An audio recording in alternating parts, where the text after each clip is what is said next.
Corporation chairmans Malreddy Rama Reddy గారు, మెట్టు సాయి కుమార్ గారు, కోమరయ్య గారు, రియాజ్ గారు, జగదీష్ గారు, లింగం గారు, మొదటి విడత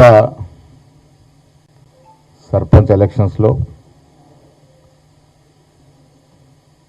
4,230 అంటే 36కి 30 చోట్ల ఒక 6 వివిధ కారణాల వల్ల ఆగినాయి.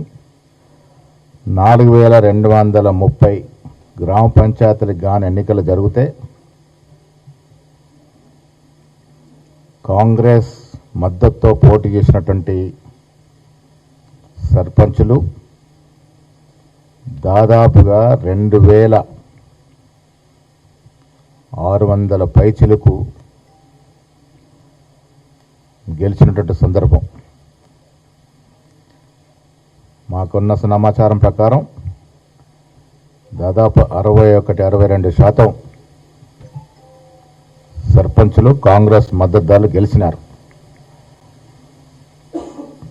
ఒక దాదాపు 1000కి దగ్గరగా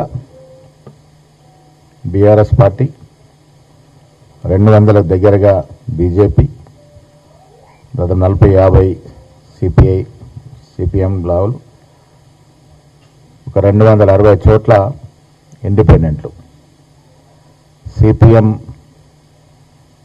ఒక 30 చోట్ల, దాదాపుగా ఒక 30+ సిపిఐ. ఈ లెక్కన దాదాపు 62% పైగా కాంగ్రెస్ మద్దతుదారులు, కాంగ్రెస్ బలపరిచిన వ్యక్తులు సర్పంచ్కి గెలిచినారు. మొదటి విడత గెలిచిన సర్పంచ్లందరికీ అభినందనలు. రాష్ట్ర ముఖ్యమంత్రి రేవంత్ రెడ్డి గారి నాయకత్వంలో గత 2 సంవత్సరాలుగా జరుగుతున్న అభివృద్ధి, సామాన్యుడికి అందుతున్నటువంటి సంక్షేమం పట్ల ప్రజలు సంతోషంగా ఉన్నారని చెప్పడానికి ఎన్నిక ఒక ఉదాహరణ. ఇది కాంగ్రెస్ కార్యకర్తల విజయం. రేవంత్ రెడ్డి గారి, ముఖ్యమంత్రి గారి నాయకత్వంలో మా మంత్రులు, శాసనమండలి సభ్యులు, శాసనసభ్యులు, పార్లమెంట్ సభ్యులు, కార్పొరేషన్ చైర్మన్స్, సీనియర్ కాంగ్రెస్ నాయకులందరి కృషి వల్ల